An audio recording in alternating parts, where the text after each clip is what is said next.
español no es suficiente para toda mi exposición en español. Hablo en inglés, lo siento. Eso se le van a tener que acostumbrar porque todos los cursos en inglés, Estoy aprendiendo mucho más cada día, pero necesito mucho más palabras para ese tópico. Okay, in English. So thank you first so much. Thank you very much for having me here. Thank you for putting up with the technical difficulties. And if there's anything I've learned about being an entrepreneur, it's you just have to roll with it, right? So crazy things will happen to you every day.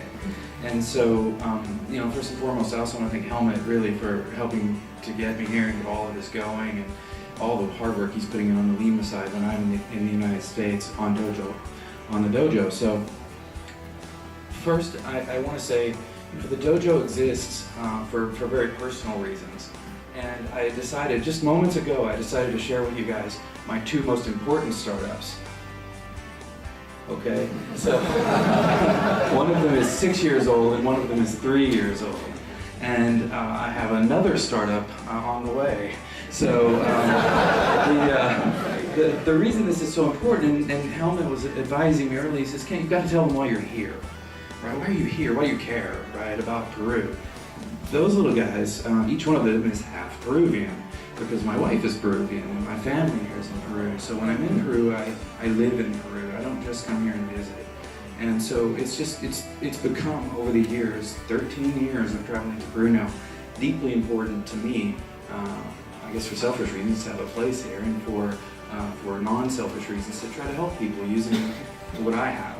And I have 20 years of experience building companies. I have 13 years of that experience in Silicon Valley building companies. And so what I want to share with you today are some tips and tricks, little things that I've learned that I every day when I get up and I think, oh God, I'm still an entrepreneur, what happened? But these are the things that matter, right? And so in order to do that, first I thought, well, let's do the academics first. Let's get those out of the way. So I discovered a framework some years ago working on a book I was working as an editor on a book with a guy named Salim Ismail, who wrote the book Exponential Organizations, and he was helping to profile one of my startups, Echo, as well as asking me to do sort of fact-checking, proofreading, and things like that. And this was the framework that was invented as a result of that book. And the thing I'll share with you is the first thing, the massive transformative purpose. I have no idea how this is going to look after I exported it from Keynote to PowerPoint, and I will slow down. Yeah, see, I'm getting to slow down. Okay. Gracias. I get excited. So, okay, so this is a framework for thinking about how you might structure your organization to be able to basically scale, right? And I don't mean a little bit of scale. I mean exponential scale. I mean, if you hit on the right business model, you need to be ready. Right? And that's what you're going to be doing here this weekend, is working on your business models and your ideas. And so we're not going to go over every one of these today, but I want to share a couple of examples with you, right? So, there was another slide. Hang on. Where is it? Okay, great. Okay, we got to go backwards. Sorry, I had to export this from Keynote, so I'm not sure what happened to it. All right, so if I walked up to you and I said, you're really smart, I'd like you to work for me. And by the way, what I do is I shape the future of the internet by creating unprecedented, I can't even remember it, I have to read it, unprecedented value and opportunity for our customers, employees, investors, and ecosystem. Would you like to be a part of that? You'd probably be asleep. You have no idea. That is not a good, massive, transformative purpose. In fact, it's very weak, right? I mean, no, that's not going to inspire anybody. But if I walk up to you and I say, I'm working on radical breakthroughs for the benefit of humanity, well, then you might go, oh, that's pretty cool. But I don't care about that. I don't like people. You might say, okay, well, I'm a librarian, so I want to organize the world's information. Well, that's pretty good, right? I mean, that's a big job. And that's what Google says they're going to do. Oops. Ideas worth spreading. That's what I'm going to propagate. That's TED. I think they've done a pretty good job. Oops. Man. Okay. Make invention accessible. That's a company called Quirky. which was recently purchased by General Electric, that shortened the time to take a hardware product, an idea that you have to build something, from 3 years to 3 months. From an idea in your brain to on the shelf in Plaza Vea in 3 months. Imagine that, right? I mean, that's crazy. People will tell you, you can't do that. They're wrong, right? And that's pretty exciting. Positively impact 1 billion people. We were talking a little earlier about Singularity University. That's Singularity University's mission. So I'm sharing these things with you in this concept of a massive transformative purpose to inspire you to think about why you do what you do. Because when I get up in the morning, I have a personal MTP that says I'm going to I forgot it. That's crazy. That's funny. Okay, so anyways, these are examples of strong MTPs, and what's really important anyway is that the dojo has an MTP, right? And the way that you come up with an MTP is you have to be able to declare it with sincerity and confidence.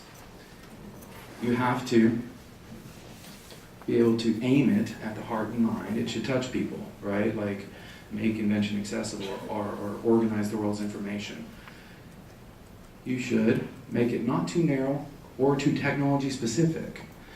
That's important because you can get locked in if you choose like just to use a specific technology. Like for IBM Watson, for all its greatness, that could actually be a really bad thing if your entire purpose hinges on that and then IBM decides to turn it off, for example. Another one would be it needs to be highly aspirational and uniquely yours. If you add all those things together and you come up with something like impact 1 billion people positively in 10 years, then that's your massive transformative purpose. So when we were thinking about ours, we went back and forth over a lot of different things, and then we decided to do something that would probably upset a lot of people, frankly. But you know what, that's okay, because if you don't upset someone, you're probably not trying hard enough anyway. And we decided to attempt to dematerialize Silicon Valley, right? So that might be a little shocking to some people to hear somebody who's lived and worked in Silicon Valley for 13 years to say, okay, I'm ready to rip it down. But I'm not. I'm not talking about ripping it down. I'm talking about virtualizing it, dematerializing, spreading it out, and trying to help people realize that you're Silicon Valley, all of you who want to start companies if you want to be. You know, every single thing you need is inside you. It's not in some other country or in some other sort of center of innovation. It's right here, right? And it takes a lot of guts, you know, to realize something like that. So that's what we're doing, and the way we're going to do that is to connect people, to teach, and to do it together.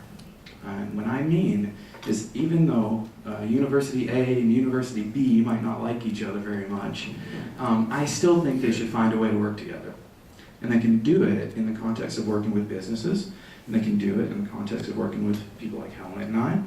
And and then we can go around and we can teach the best processes and the best technologies together. We can do something really extraordinary. We can create economic value. And I don't mean the next Uber, the next big app. I'm talking about better bakeries. I'm talking about better ways to manufacture shoes. I'm talking about everything you can imagine. Everything's a business, right? If you're generating revenue and making money in your business model. So we can create enormous economic value by acting this way, right? And so we're trying to get people to do that.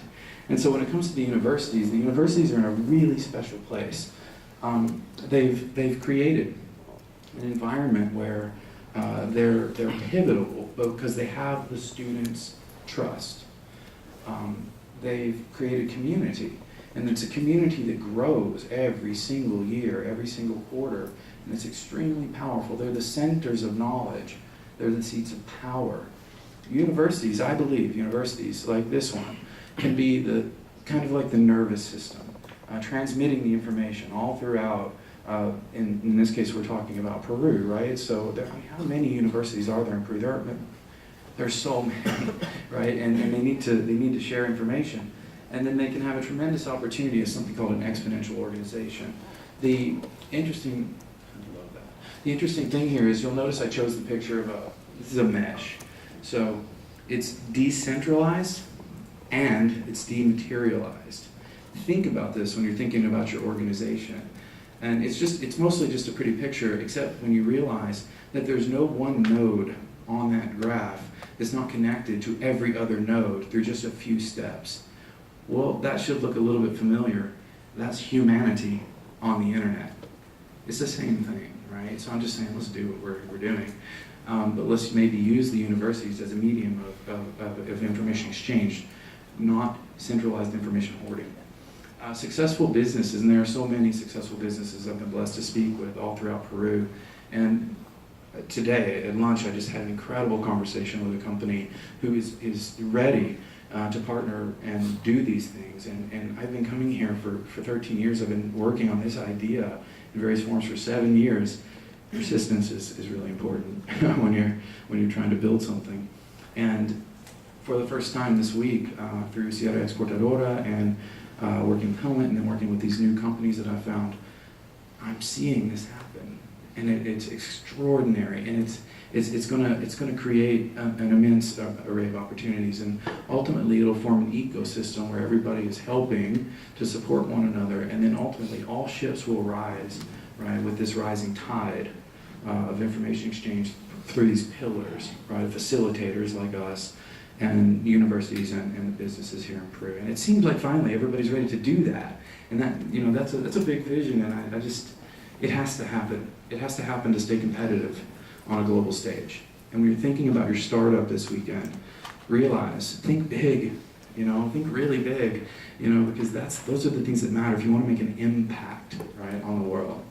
So I sat down yesterday, and I was trying to think about what are the things, as I've gone through my journey, starting four companies now in Silicon Valley, and and several more since then, previously, as well as acting as an advisor and a part of several others. And the things that came to me rather quickly as being most important were you really need to be ready to delay gratification. So if you're starting a startup with the anticipation of an exit, making a bunch of money and sitting on the beach happily somewhere, go do something else. Just don't do it. I mean, that's not the right way to start, right? You have to be more risk averse than a normal person. And now, the funny thing about this is that my name is Kent Langley, and I have a problem, right? I am too risk averse, as my wife will tell me, because I'll just keep going. I'll just keep doubling down and betting and pushing and shoving. And there's a balance there, though, that you have to find. And so I put this one on there, and I share that personal side with you because you have to make sure you find balance for some of these other points so that you can stand it long enough to succeed. You really need support. That support can come in the structure of things like Proto, your university, events like this where you'll make friends and you'll find people to help work with you on your startup. Because without a support network, the odds are you'll go crazy or maybe die or you definitely probably won't succeed, right? Because one person, it's too much to take on. And I learned that the hard way because I have a tendency to be overly independent like the typical American.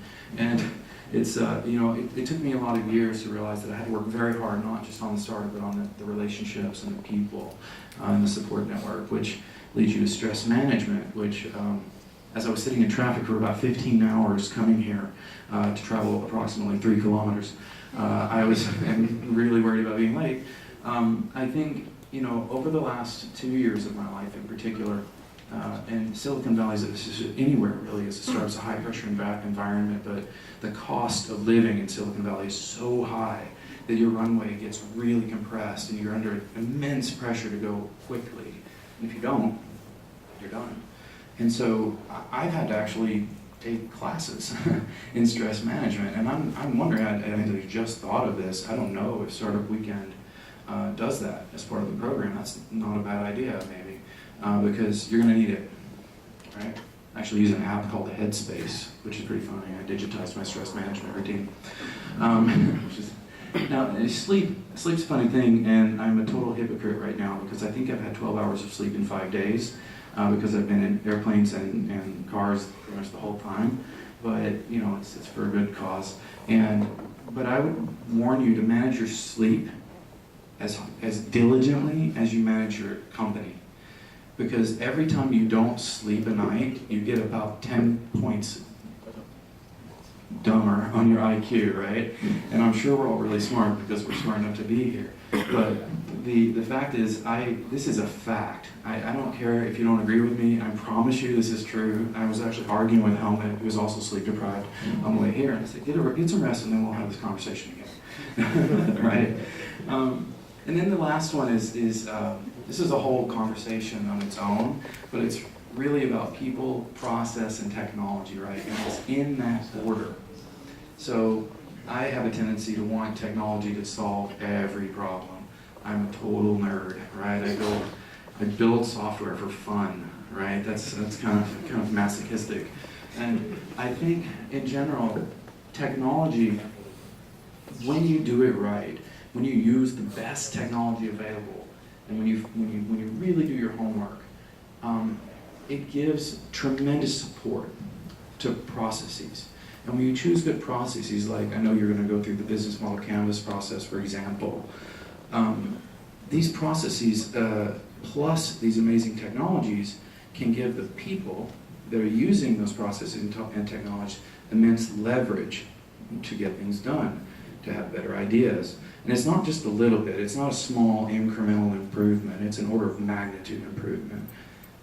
And there's no one right combination of process and technology for every single business, but there are very good opportunities and frameworks out there that you're gonna learn some about, and I'm happy to tell you more about when you see me over the next few days. Money. So I don't know how many investors are in the audience. I was asked that before I gave the presentation, just in case. But the fact is, I've just spent the last year on the road, driving up and down Silicon Valley, meeting with dozens of venture capitalists, angel investors, seed investors. Sounds fun, right? Sounds sexy. It sucks. It's terrible, okay? And then you might succeed, because somebody might give you some of their money. Oh, wow, things just changed a lot. Now, so I say, don't take other people's money, right?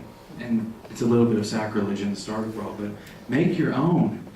I mean, why are you starting a business anyway, right? If your business model is good enough, it's going to make so much money that you're not going to worry about it, right? One way or another, assuming that you've got your revenue box checked off correctly on your business model canvas. Now, it's a little tongue-in-cheek, right? It's a little bit of a, I don't know if that translates well, but it's you probably will take other people's money, to be honest. So if you do, don't spend it, right? That should be the last dollar you spend. If I take your money, and I have $5 and you give me $5, I better spend mine first, right? And I need to get 5 more before I spend yours. And if I keep that in my head, right, I'll always have some money in the bank. I'll always be able to do what the business needs for its key activities, right? I love the business model canvas. And you will never do this third thing, which is a massive problem. Do not allow your company to become insolvent. Everybody knows what I mean by that, right? So you have more liabilities than assets, essentially.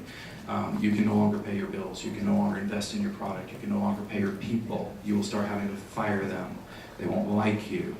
And then your customers will go, where did Frank go? I'll let Frank go because I couldn't afford to pay him. Your customer will then leave because they're worried that you're not stable. It's a bad thing, right? It's a death spiral. And then you'll think, oh, I can raise more money fast enough. So now all you're doing all day long is raising money, maybe, because you're in a death spiral, nobody will give it to you. So these things matter, right? So in reality, I'm not saying don't take other people's money, but really think hard about how you're going to use that money, right? So, I mean, I just can't emphasize this enough. It's got a big exclamation point there on the title. I mean it. I should have put 3 or 4. You know, it's really important. So shifting gears a little bit, I think about Peru a lot because I come here a lot and I have family here, and I spent almost all my time in Lima. Everybody laughs at me when I say I've been coming to Peru for 13 years and I just went to Cusco yesterday for the first time, right? The furthest I had been otherwise was Paracas and Pachacamac. So, you know, 13 years. I have collectively spent a year or two here. But the point is that I had other things to do. And so what I realized along the way was a lot of companies are starting in big cities, and there's nothing wrong with that, but they tend to focus on what I call apps, right?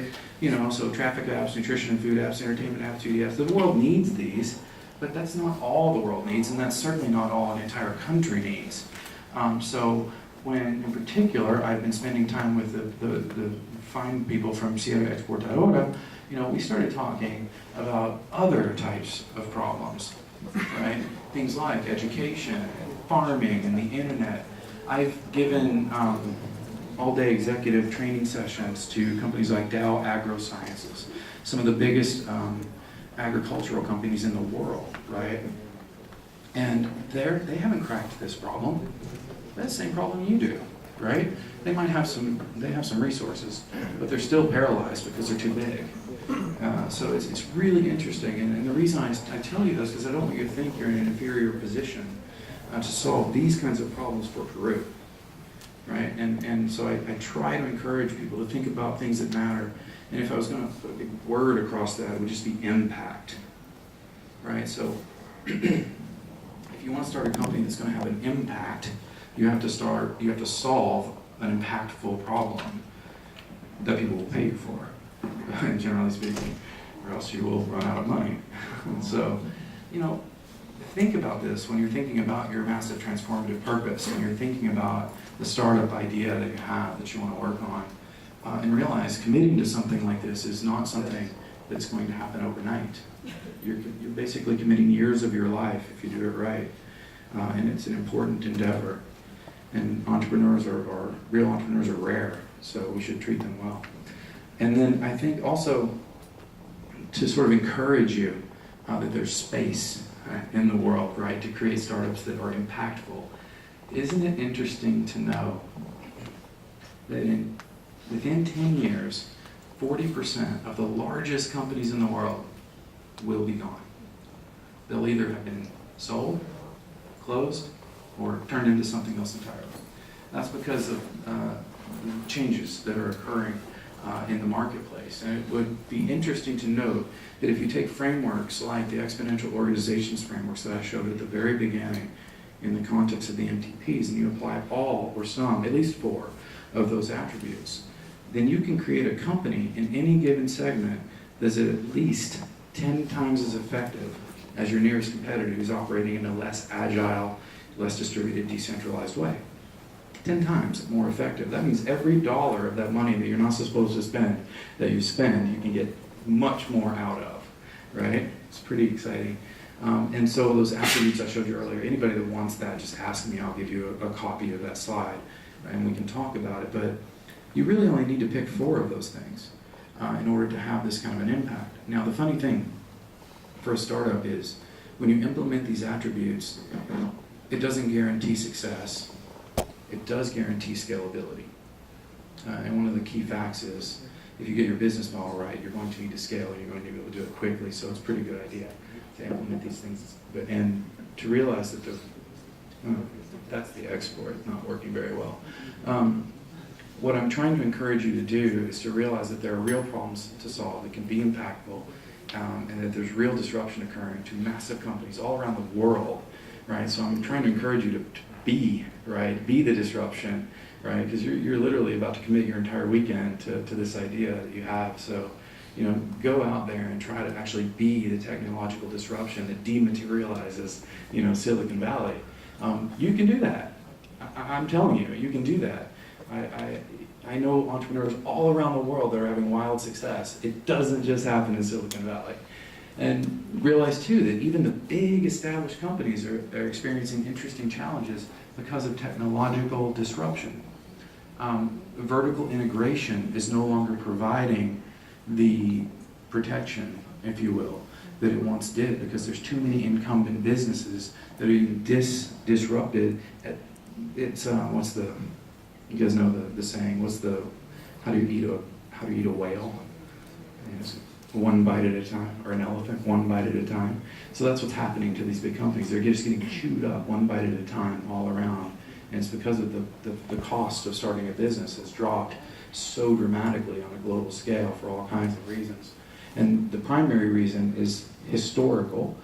That is a graph of Moore's Law. So anybody here has heard of Moore's Law? Please? Anybody? Got one? Nobody else? Okay. Oh, there's two more. Okay. But I just told you that yesterday. No. Yeah. So all Moore's Law states is really simple. So on a processor, a CPU, the number of transistors, the little things that switch it ones and zeros off and on, those double approximately every 18 months. And that equates to a substantial increase in computing power every time it happens. Because the doubling is an exponential growth, right? Double, double, double, 16, 32, 64, so on and so forth. And so the interesting thing is that's happening, though, is that not just CPUs are experiencing a Moore's Law-like curve. And in fact, some things are experiencing a hyper Moore's Law growth curve, or the inverse, cost reduction curve, like network bandwidth cost, storage, solar energy production. These things are going, their costs are falling off faster than Moore's Law because of convergence of multiple technologies that are all on an exponential curve as a result of these types of things. And then, my favorite, right, because I said people, process, and technology. Top right, bottom to top, that's Google Moon. This program in the middle is one of your favorite social networks, Facebook, built an airplane. And it's kind of weird, right? How's that going to help me stay in touch with my friends all around the world? Well, the fact is that airplane is actually a giant Wi-Fi router. And it flies around in the air and provides high bandwidth internet access for near zero cost to the people below it.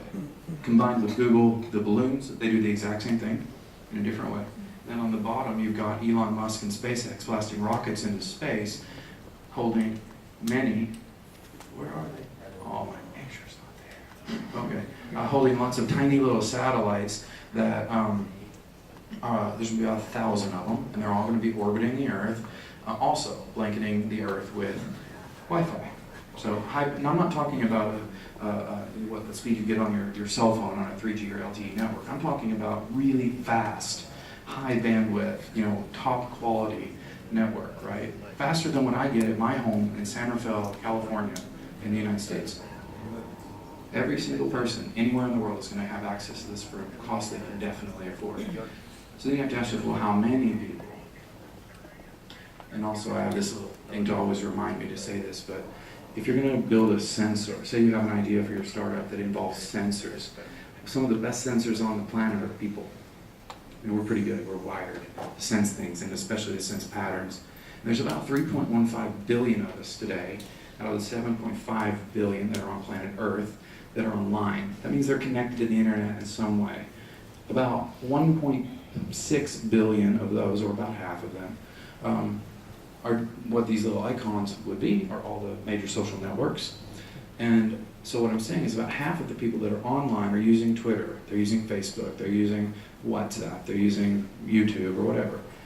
In other words, 1.7 billion people are connected by nothing more than a moment to send a message and share an idea.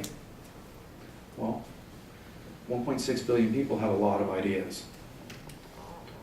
But soon, there will be 5 billion people on the internet by about 2020. That's massive growth in a very short period of time, all connected with hyper-fast broadband internet. And here's the really interesting statistic. The original number is about 1/3 of humanity, give or take, is connected to the internet and social. By the time this happens, 2/3 of humanity will be hyper-connected and hyper-social. So the speed of the traveling of an idea is just, it's increasing dramatically. And there's nothing else that's happening, really, that's going to be more impactful than 2 billion more minds waking up, if you will, and joining sort of the global think that we have. That means by the time you have an idea, whatever idea you have this weekend, I promise you, within a few weeks to a month, 2 months maybe, so did somebody else. I promise you, because that idea didn't come from nowhere. It came from something you saw, right? It came from something you dreamed about, which maybe was something 2 or 3 people talked to you. I don't know, who knows where it comes from. But everybody else is having that same thing go, and it's all getting smaller, and virtually smaller and smaller, so that means you gotta move quicker. So that's a picture of one of those soon-to-be 5 billion people online in a field with a smartphone taking a picture of a leaf, right? To send it to a group of experts spread around the world who might just be able to tell him what's wrong with his crop so that he can fix it really quick, still get a harvest, still feed his family, still go to the grocery, then the grocer gets to feed their family. This is really important. Making an app like that is easy. Building the community is hard, right? So that's, remember, people, process, technology. So, and you know, also as a reminder of the power you have now, the power we all have now, that guy on that phone has available to him with a couple of keystrokes more information with which to make excellent decisions about his life and his business than President Clinton did during the Clinton administration of the US presidency. And that was just a few short years ago. And that just keeps changing. So then something else really interesting is happening. Sensors. So remember I said about 9 billion people are going to be on planet Earth by about 2020, 2021. Well, we're predicting, conservatively, that there'll be about 50 billion sensors online. It's way more than people. I believe that number is off by at least a factor of 5. I think there will be at least 250 billion sensors online by 2020, 2021. I'm optimistic. So what is that? That's 3 for every human being alive. So we're massively outnumbered by the machines giving data, right? So what are we going to do about it, right? Well, we're blasting rockets into space. We're building satellites with which to blanket the world with information. And one of the more important things, and I'm sure some of you are going to make good use of this technology, is we have multiple, extremely affordable cloud computing platforms coming online with which we can do the compute in real time, at scale, globally. I can launch servers in about 10 or 15 minutes in 12 or 13 countries around the world with my credit card and just spend a few $100s a month. That's pretty cool, you know. And on the right there is a piece of hardware that's it's an NVIDIA Jetson TK1, hardened for use in telematics, automobile dashboards. And that device there, it's about that big, right? It draws only about 10 watts of power during normal operation. It has the power of say, circa 3 to 5 years ago, an entire stack of servers in a data center. And by default, it's hyper-connected when you turn it on. I think we can do something with that. It's pretty cool. And then there's the inevitable, as a result of all the people getting connected, all the sensors going online, all the compute that we can do to generate more data, more information, more metadata. We need a framework for dealing with that. So it's turning out to be data science. It's one of my areas of interest. And so I define data science as the ability to derive actionable insight from data. If anybody in this room has a startup idea that can really do that for a business that really needs insight from that data to affect the success of their business, you'll do well. They will come to you if you can build that. And this takes on many, many names, right? Machine learning, anomaly detection, data science, evolutionary algorithms, pattern recognition, learning systems. I need to do the translations for those one of these days. But the fact is that data will be a part of your company, whatever you build. So when you think about your companies, think about that. And then also note that when you're thinking about how to solve problems for companies, potentially with data and technology and good processes, those data-driven insights that you generate can provide an important counterpoint and reality check for traditional intuition-based management. So, managing from our gut, I think that's a good idea. Well, I'd rather know, if I can. Or at least if I can't know 100%, I'd rather have maybe, a statistically significant tolerance, right? So we can do a little bit of math, and we can come up with much better estimates of what we should and shouldn't do. So I got a couple of videos here. We'll see if I can get audio for you.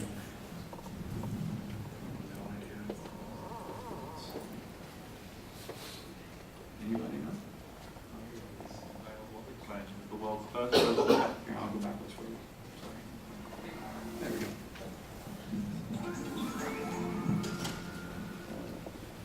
Like John Turode and Greg Wallace at the end of an invention test, Moby Robotics wants you to stop cooking. The UK company has unveiled what it claims is the world's first robot chef at the Hanover Mess Robotics Fair in Germany. The chef, more of an automated kitchen side, really, comprises 2 robotic arms above a large cooking surface, including hobs, a sink, and an oven. So the hidden first behind is a glass safety screen. rendering. Rather than cooking from a recipe, I'll tell the you. system relies on capturing the movement of a human chef with a 3D camera, then recreating their every stir. The robot turns on the hob with a deft finger before picking up some butter taken from a group of pre-assembled ingredients. It melts the butter, adds shallots and seasoning, and over the next 20 minutes or so produces an impressive bisque. The bisque is delicious, deep and warming with a strong hit of crab, although a food critic might note that that's less down to the robot itself than Anderson's instructions. The company claims the product will be on the market for 2017 and estimates it will cost around £10,000 for consumers to have a kitchen installed in their home. That's assuming fairly high demand.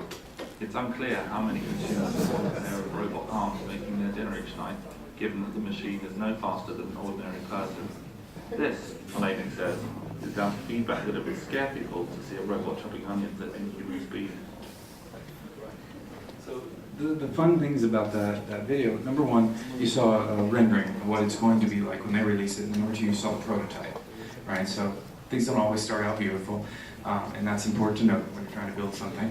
And then you'll notice something that they said, people would be uncomfortable with a robot chopping onions at inhuman speeds in their kitchen. I think this is really interesting. People would be terrified of a samurai robot, right, going crazy on the onions and to make their stir fry, so they've slowed it down to be more human. But the really important point of that video was, did you see how they programmed it? By showing it how to move. No code. You don't have to be a computer scientist now to program a robot. That's amazing. I was at Católica earlier today, and they have Baxter in the lab. It's probably the only Baxter in Peru, I'll bet. And Baxter's programmed the exact same way for manufacturing lines, for custom small kit manufacturing. It dramatically reduces the cost, perfectly safe. It's really neat. But if you take out of the lab, and we say we leave the kitchen and we leave the small lab, and we take a look at something a little bigger. This is Tesla Motors in California, in Silicon Valley. These are some of their most cutting-edge robots building some very cutting-edge cars. Fremont, California. This is one of the most expensive places in the world to live, and they're building cars there. That's pretty neat. How can they do that? Technology, process.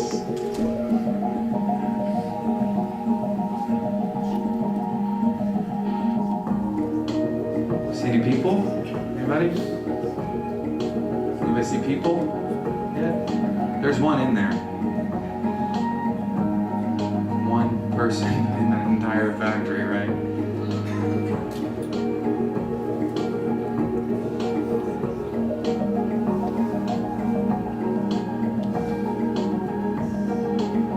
Cars are Teslas. They're 100% electric. They're a little bit expensive right now, but they're working on that. There's a more consumer price model that should come out in a few years.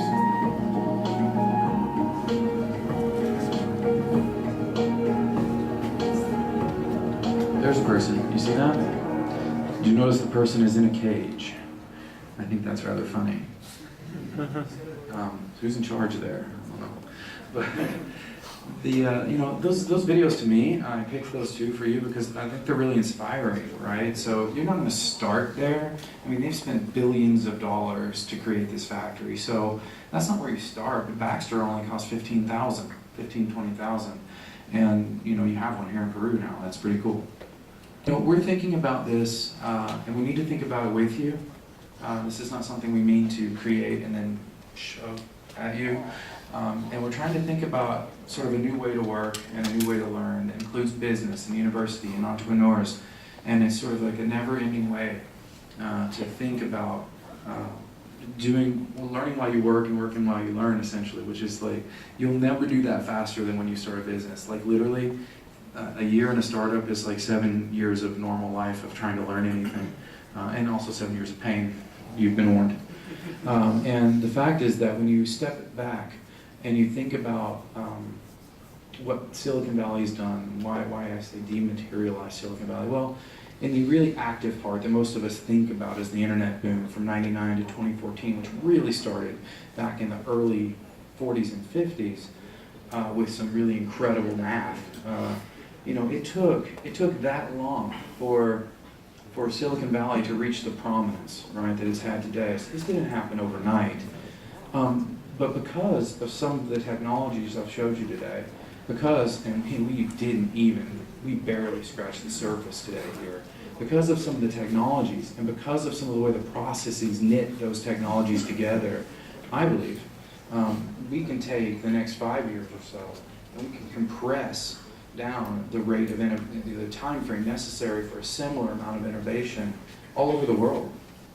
And that would be pretty neat, right? That would change the world if we can do that. And so I wouldn't be discouraged if you think you're up against like the world and it's the Silicon Valley world.